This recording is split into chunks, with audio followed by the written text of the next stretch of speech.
Prezados alunos de Economia 2, então aqui a gente tem mais uma videoaula, né, em que para a gente tratar com um modelo bem simples em relação a uma introdução à questão das expectativas.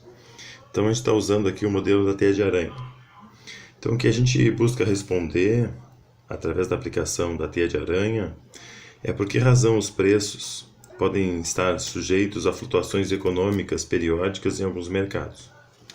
A quantidade produzida, então, deve ser escolhida antes que os preços sejam observados. Eu tenho uma defasagem de tempo aqui. E as expectativas dos produtores sobre os preços, então, são baseadas nas observações de preços anteriores.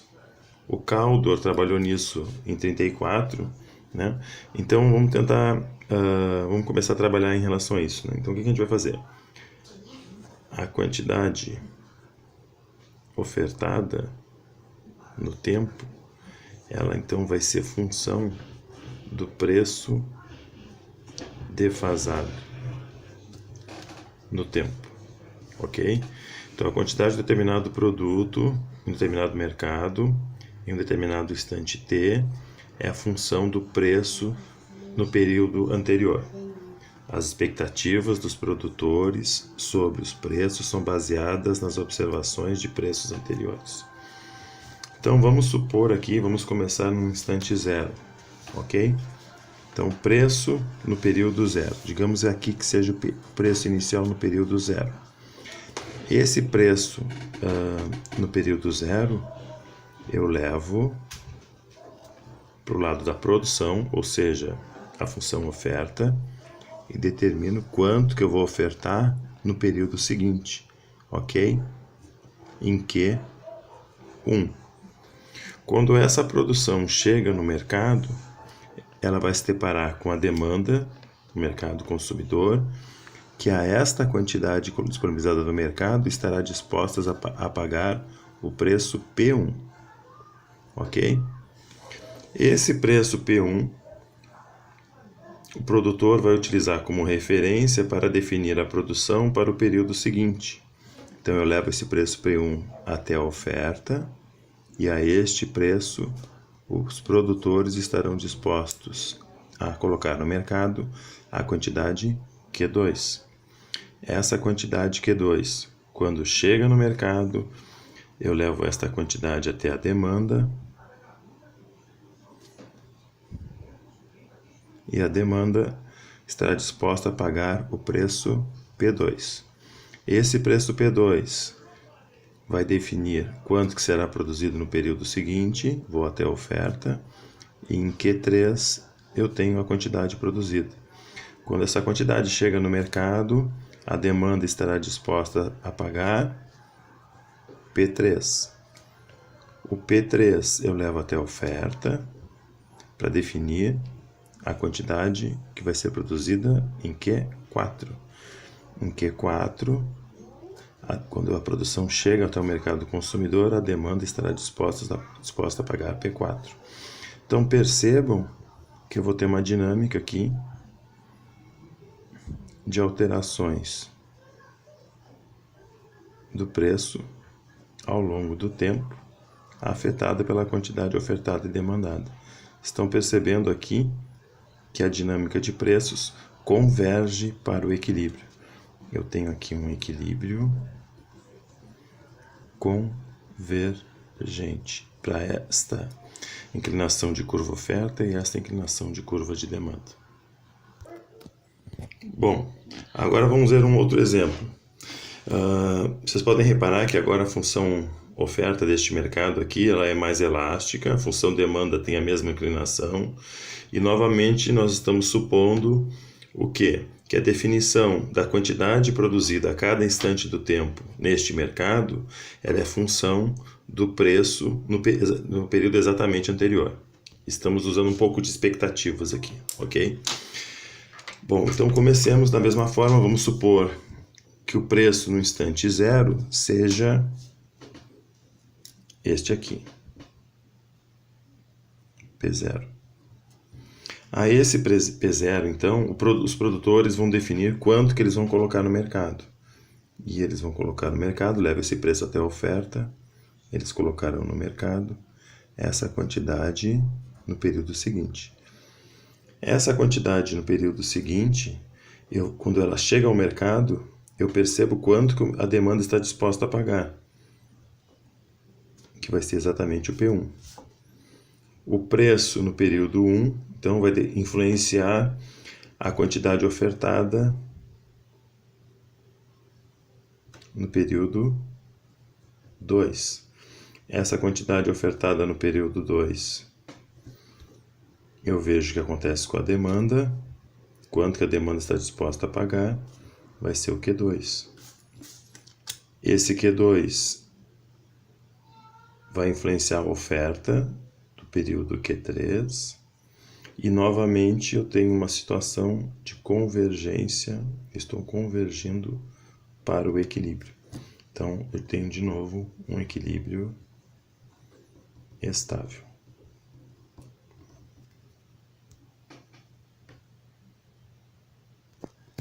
Mais um exemplo agora. Eu fiz uma curva de oferta mais horizontal, ok? A demanda é a mesma inclinação da situação anterior. A regra é a mesma. A produção do período seguinte é determinada pelo preço no período anterior. Então vamos supor um preço inicial P0, que comece aqui. A esse P0, os produtores produzirão esta quantidade no período seguinte, em Q1. Essa quantidade no período 1, quando chega ao mercado, os consumidores pagarão P1. Agora, o P1 influenciará as decisões, as expectativas em termos de produção para o período seguinte. Vou até a oferta com P1 e tenho o Q2. O Q2, quando ele se realiza e chega no mercado consumidor, esse Q2 eu vou até a demanda e a demanda estará disposta a pagar P2. Este P2 vai servir de balizador para a definição da produção no período seguinte, Q3.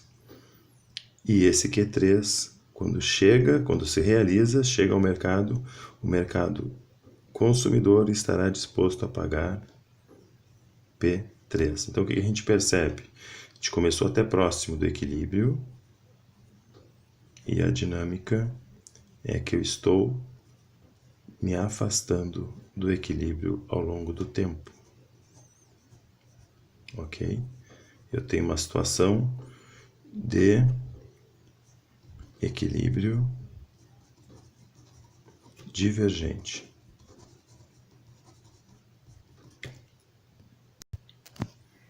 Bom, agora eu vou mostrar mais um exemplo não muito usual, mas também que é possível. Nessa situação, nós temos tanto a demanda quanto a oferta positivamente inclinada. Aqui eu tenho equilíbrio e nós partindo também inicialmente de uma situação de não equilíbrio, vamos supor que um P0 neste ponto, ok? Está mantida a hipótese que a quantidade definida em termos de produção é sempre função do preço no período anterior, ok? Então, se nós começarmos com o preço inicial P0, a gente leva esse preço até o mercado produtor. Este mercado produtor a este preço estará disposto a ofertar a quantidade Q1. Só que quando essa quantidade Q1 ela ocorre e chega no mercado consumidor, a demanda está disposta efetivamente a pagar P1. Este preço P1, de novo, vai influenciar a quantidade produzida no próximo período. A esse preço P1, a gente leva ele até a oferta, este mercado produtor produzirá Q2. Q2, quando chega no mercado, a demanda estará disposta a pagar P2. E vocês perceberam que assim sucessivamente, eu tenho nesse caso, eu estou me afastando do equilíbrio. Eu tenho um equilíbrio divergente, estou divergindo, estou me afastando do equilíbrio, ok? Essa hipótese é bem interessante porque algumas commodities agrícolas, pela influência, se a minha oferta e demanda aqui estão configurados de tal forma que eu consigo capturar também a influência do mercado externo e como isso impacta no mercado interno, eu consigo explicar com oferta e demanda positivamente inclinadas, por exemplo, períodos em que o preço da soja aumentava, mesmo em que o produtor deste mercado aqui aumentasse a produção, o preço da soja também aumentava. Uma situação bem interessante que eu estou incorporando no meu mercado local a questão da influência do mercado consumidor externo. Ok? Lembrando, aqui nós estamos numa aula de Economia 2, é o primeiro ano do curso de Economia. Aqui o teorema da teia de aranha está sendo utilizado simplesmente para mostrar com conhecimento que você já tem de oferta e demanda, né? Como que a questão das expectativas podem influenciar a dinâmica dos preços em um mercado consumidor. Ok? Um abraço.